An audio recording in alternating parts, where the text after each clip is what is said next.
Subscribe now and press the bell icon. Never miss an update. Hello everyone, speed test discussion के show में सभी का स्वागत है। और आज के स्पीड टेस्ट में हम लोग डिस्कशन करने वाले हैं एसटी नंबर 12 स्टेट लेवल पर, जिसमें मैथ्स के क्वेश्चंस कैसे आए थे और क्या उनके प्रॉपर आंसर्स थे, बेस्ट अप्रोच क्या है सॉल्व करने की, सबको डिस्कस किया जाएगा।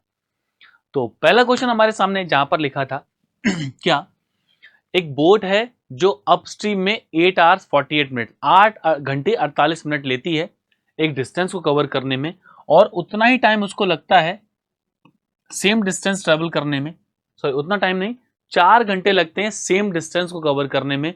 तो हमें बताना है कि बोट और पानी की स्पीड में रेशियो क्या है बताना। अब देखो, कोई भी नाव कोई भी बोट जब क्या होती है, धारा की दिशा में जाती है तो नाव और पानी की चाल को जोड़ा जाता है, और धारा के विपरीत जाती है तो नाव और पानी की चाल को माइनस किया जाता है। दूरी समान है, हमने दूरी को डी मान लिया, तो दूरी बराबर क्या होता है, अगर हम डाउन स्ट्रीम धारा की दिशा की बात करें, या पहले कौन सा है अप स्ट्रीम है धारा के विपरीत है, इसकी इसी को ले लेते हैं, और ये है 8 घंटे 48 मिनट। तो 48 मिनट, भाई 8 घंटे 48 मिनट को 60 से भाग कर दो तो घंटे बन जाएंगे 12 चौक 48, 12 पंजे 60, यानी कि 44/5। कुल मिला के ये 44/5 घंटे लिखे हैं। तो डी फॉर दूरी, हमने दूरी डी मान ली, बोट की चाल बी, पानी की चाल डब्ल्यू। हम पहले अपस्ट्रीम धारा के विपरीत वाली बात कर रहे हैं, तो क्या होगा, नाव और पानी की चाल को माइनस किया जाएगा और आएगा क्या 44/5, समीकरण नंबर 1। अब धारा की दिशा में जब जाते हैं तो 4 घंटे का समय लग रहा है, तो मतलब दूरी तो डी है। धारा की दिशा में जाएंगे तो क्या होगा, नाव और पानी की चाल को जोड़ा जाएगा और वहां से क्या आ जाएगा, समय से गुणा कर देंगे। भाई जब दूरी समान है तुम क्या कर सकते हैं, इस समीकरण के राइट हैंड साइड को बराबर कर सकते हैं, तो बराबर कर दो। 44/5 boat minus water equals to 4 into boat plus water. 4 इन्हें डिवाइड कर देगा 11 टाइम्स, तो क्या आएगा 11b minus 11w equal to 5 से मल्टीप्लाई कर देंगे 5b प्लस 5w। हमें बताना क्या है बोट और वाटर की स्पीड बतानी है, बोट और वाटर। तो बोट को हम लेफ्ट हैंड साइड पर रख लेते हैं, इसको इधर ले आओ, तो 6b बराबर कितना हो जाएगा 16w। तो बोट और वाटर कितने हो जाएंगे 16/6, 2 से भाग करेंगे तो 8/3। तो यहां से बोट और वाटर का अनुपात आ जाएगा आपका 8:3, और इसके अकॉर्डिंग हमारा option number D correct answer बन जाएगा। अब आ जाते हैं नेक्स्ट क्वेश्चन पर। एक फ्रूट सेलर है जिसके पास कुछ एप्पल हैं, 30% क्या किया उसने सेल कर दिए, और तब भी 630 उसके पास बच गए। हम जानते हैं उसके पास जो भी आर्टिकल जितने भी होंगे वो सबके सब 100% होंगे। 100% में 30% बिक गए तो बचा कितना होगा 90%, मतलब कि 90% की वैल्यू 630 के इक्वल है। तो 1% की वैल्यू कितनी हो जाएगी, 30% apple sell and still he has 630 apples, and still has 630 apple. तो सॉरी भाई 30% गया है ना, 30% गया है तो 70% बचा होगा, 70%, 90% नहीं 70%। तो 1% की वैल्यू कितनी हो जाएगी 9 के इक्वल। भाई टोटल एप्पल उसके पास जो भी होंगे वो 100% होंगे, 9 का 100 से मल्टीप्लाई हो जाएगा तो आ जाएगा आपका 900 रुपए, और 900 कुल हमारे पास एप्पल बन जाएंगे। चलिए आगे चलते हैं अगले सवाल की तरफ। आसान सा प्रश्न था। एक पर्सन है, उसने पनीर को सेल किया और 22% का क्या किया, उसने लाभ प्राप्त करने का दावा करता है, और वह पनीर में 25% की अशुद्धि भी मिला देता है।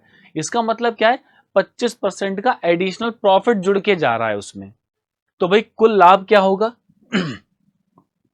टोटल प्रॉफिट क्या करेंगे, भाई एक तो 22% है, दूसरा 25% है, तो x plus Y plus X गुणा वाई बटे 100। 25 चौक 100, 4 से भाग करेंगे 5.5, तो 25 और 22 कितना हो जाएगा आपका 47, 5 52, तो ये बनेगा आपका 52.5%। Option number C correct answer बनेगा। जितनी अशुद्धि मिलती जा रही है वो उसके एडिशनल प्रॉफिट में चलती चली जा रही है। अब इसकी वैल्यू बतानी थी, इसका मान क्या होगा, 10 की घात 30, 10 की घात 29।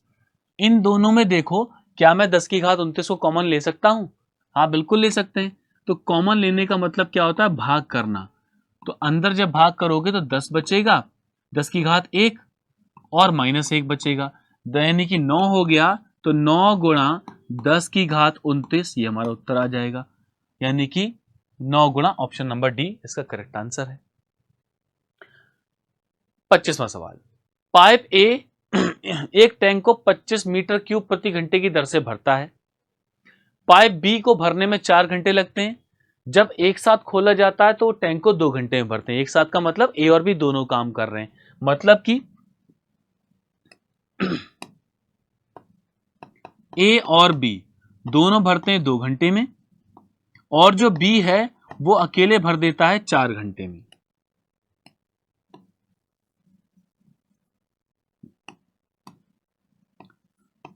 ए और बी ये भरते हैं 2 घंटे में और बी अकेला भरता है 4 घंटे में, तो कुल पार्ट 4 हो गया, 2 और 1 की क्षमता हो गई। ठीक, यहां से हम ए की क्षमता निकाल लें। ए की क्षमता निकाल लें तो क्या आएगा? ए प्लस बी हमारे पास 2 है, तो बी हमारा 1 आ रहा है, तो ए इक्वल टू क्या हो जाएगा? 2 - 1, तो ए की क्षमता आ गई 1। अब 1 की क्षमता से पूरा पार्ट भरेगा तो कितना टाइम लगेगा भाई? 4 में भाग करोगे 4 घंटा लगेगा, और ये जो प्रवाह की दर है, रेट ऑफ फ्लो, इससे गुणा कर दो तो पता चल जाएगा टैंक का आयतन कितना है, वॉल्यूम कितना आएगा। वॉल्यूम टी फॉर टाइम ए को कितना लगेगा? 4/1 यानी कि 4 घंटे। तो 4 की वॉल्यूम से मल्टीप्लाई कर देंगे, 4 5 जा 20, 200 मीटर क्यूब इसका उत्तर हो जाएगा। ये इसका टोटल आयतन बन जाएगा। अगला सवाल, 2 बर्तन ए और बी में दूध और पानी का अनुपात इतना और इतना है। सी में क्या करते हैं? आधा दूध आधा पानी युक्त नया मिश्रण प्राप्त करने के लिए दोनों बर्तनों के तरल को किस अनुपात में मिलाया जाए। भाई जब कभी भी ये लिखा हो किस अनुपात में मिलाया जाए, इन व्हाट रेशियो मिक्स, ठीक, तब हमेशा हम लोग क्या करते हैं? एलिगेशन का यूज करते हैं, मिक्सचर का यूज नहीं करते। तो पहले क्या है अनुपात? देखो 4:3:2:3, मिल्क और वाटर 4:3, और है हमारे पास 2:3।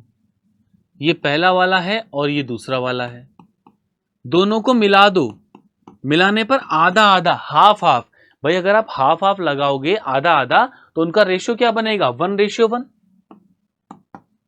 कोई भी मिक्सचर बनाना है सबसे पहले आप मात्राएं बराबर कर लो, ये हो जाएगा आपका 7।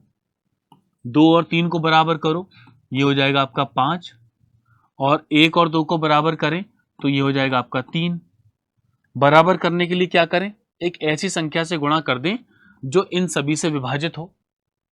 तो 7, 5 और 3 अरे 2 कहां से आ गया? 1:1 आएगा, 1:1 बनेगा, है ना भाई? बराबर था ना, 1 बराबर 1:1, तो टोटल तो आपका 2 हो गया। टोटल हमारा 2 बन जाएगा। अरे सारा चला गया।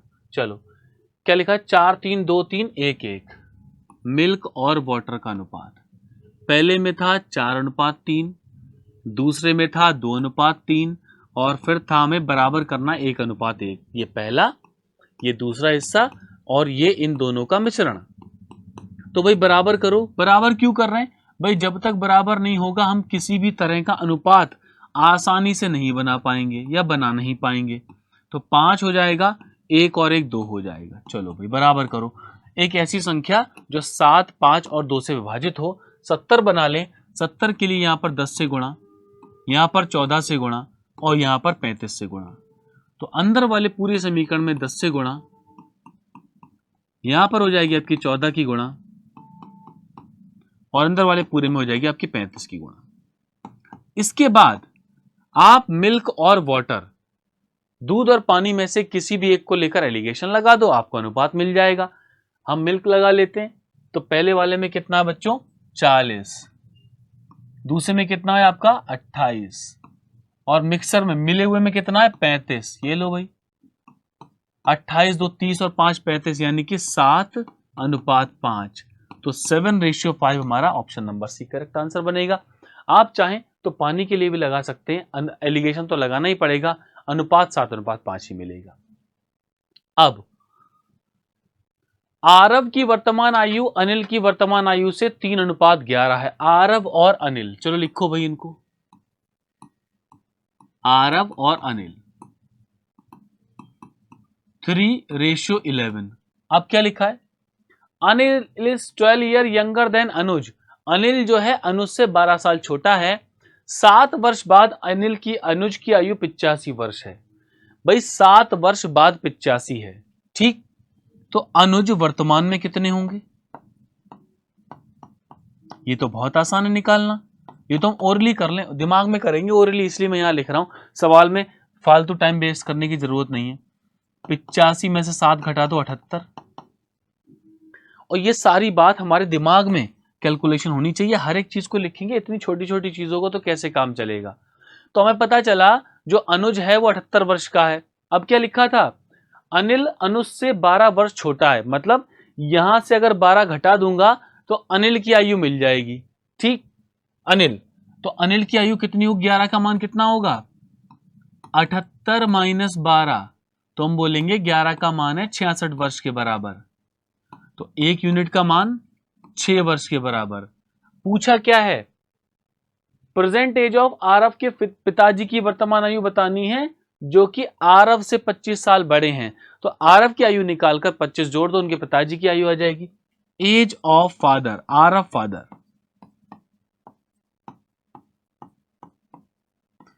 आरव के पिताजी की आयु कितनी होगी भाई, पहले तो आरव की आयु निकालो, 6 की 3 से 6 और 3 की गुणा 18, और उसमें 25 वर्ष और जोड़ दो, तो 25 और 18 कितना हो जाएगा, 43 वर्ष हमारा सही उत्तर बनेगा। ऑप्शन नंबर सी आ जाएगा। अब 2 रेलगाड़ी समांतर लाइनों पर समान दिशा में 60 और 35 की गति से चल रही हैं। तेज ट्रेन धीमी ट्रेन को 54 सेकंड में पार कर देती है। धीमी ट्रेन की लंबाई तेज ट्रेन की लंबाई की 4/5 है। तो धीमी ट्रेन की लंबाई बतानी है क्या होगी भाई। देखो, तेज ट्रेन धीमी ट्रेन में चल रही व्यक्ति को पार करती है। भाई ट्रेन को पार करे, व्यक्ति को पार करती है, तो बताना है क्या होगा, धीमी ट्रेन की लंबाई क्या है। भाई देखो, जब 2 ट्रेन समान दिशा में जा रही हैं तो उनकी चाल तो होगी माइनस, क्योंकि वो सापेक्ष चाल से चलेंगे, और 5/18 से गुणा कर दो, तो ये तो हो गया चाल। अब क्या लिखा है, धीमी ट्रेन में बैठे व्यक्ति को the faster train crosses the slower train man in the slower train in 54 second. Train जब किसी व्यक्ति को पार करती है तो वह अपनी लंबाई के बराबर दूरी चलती है, और कौन सी ट्रेन पार कर रही है, फास्ट वाली, तो उसी की लंबाई लगानी पड़ेगी। अब क्या है, धीमी ट्रेन की लंबाई तेज ट्रेन की लंबाई की 4/5 है, ठीक। अगर लेंथ ऑफ स्लोअर कितनी 5x होगी, तो लेंथ ऑफ फास्टर तेज चलने वाली की लंबाई कितनी होगी, इसका 4/5, यानी कितना हो जाएगा आपका 4x हो जाएगा। भाई क्या लिखा है, length of slower train 4/5 of the faster train. अच्छा, स्लोअर की लंबाई फास्टर का 4/5 है, तो क्या करेंगे, फास्टर को मान लेंगे। फास्ट अभी जिससे तुलना कर रहे हैं ना उसको मान लो, वरना उल्टा रिलेशन बन जाएगा, गलत हो जाएगा। हाँ, तो क्या लिखा है, लेंथ ऑफ फास्टर, जो तेज चलने वाली है उसको मैंने 5x मान लिया, कोई भी मान सकते हैं। तो स्लोअर धीमे चलने वाली के क्या होगा भाई, इसका 4/5 कर दीजिए, किसका 5x का, ऑफ 5x, तो क्या होगा 5 से 5 कट जाएगा, और हमारा एक दूरी निकल कर आ जाएगी दूसरी वाली ट्रेन की, यानी कि 4x। तो फिलहाल तो क्या होगा, जो तेज चलने वाली ट्रेन की लंबाई लगेगी, क्योंकि जब कभी भी ट्रेन किसी व्यक्ति को पार करती है तो अपनी ही लंबाई के बराबर दूरी चलती है। और समय कितना है, समय हमारे पास है 54 सेकेंड का, तो 18 से 3 बार काट देंगे, और ये 5 से 1 बार कट जाएगा, और 60 और 35 का अंतर यानी कि x का मान हो जाएगा आपका 75। 25 या 75। पूछा क्या है? Slower train, length of slower, धीमे चलने वाली ट्रेन की लंबाई क्या होगी? 4x, 4 मल्टीप्लाइड बाई 75 है, 75 चौक कितना होता है? 300 मीटर की हो जाएगी। और इसके आधार पर हमारा ऑप्शन नंबर डी आंसर बनेगा। एक संख्या है जिसको 119 से भाग करने पर शेषफल 15 आता है, समान संख्या को 17 से भाग करने पर शेषफल क्या आएगा? इस तरह के प्रश्नों की डायरेक्ट अप्रोच क्या है? 17 से आप 15 को भाग कर दो, कितना शेषफल बच रहा था? 15 बच रहा था ना, 15/17। अब क्या हुआ? 17 में भाग जाएगा नहीं 15 का। जब भाग नहीं जाएगा तो यही तो रिमाइंडर कहलाया जाएगा। शेषफल क्या होगा? शेषफल हो जाएगा आपका 15, ऑप्शन नंबर सी। अगला सवाल, अविनाश अमन से 2 गुना अच्छा चित्रकार है, वे मिलकर एक कार्य को 6 दिन में करते हैं, अमन कितने दिन में करेगा? तो भाई एक तरफ करिए अविनाश को और एक तरफ अमन। अविनाश अमन से 2 गुना अच्छा है, मतलब अमन अगर 1 की क्षमता है तो ये 2 होंगे। दोनों मिलकर 6 दिन में करते हैं, तो वर्क कार्य कितना होगा? दोनों की क्षमता की 6 से गुणा, यानी कि 18। तो पूछा क्या है? अमन, भाई अमन की क्षमता 1 है, 18 इसका उत्तर आएगा, देख के ही आ रहा है। तो T for time, A for Aman कितना होगा? 18 को 1 की क्षमता से भाग कर देंगे, 18 दिन हमारा आंसर यहां से बन जाएगा, ऑप्शन नंबर डी करेक्ट बनेगा। तो ये हमारे एसटी के क्वेश्चंस का जो है बेस्ट अप्रोच के साथ में आंसर्स थे। इसी तरह क्वेश्चंस को प्रैक्टिस करते हैं, तैयार करते रहे। Thank you everyone, good luck.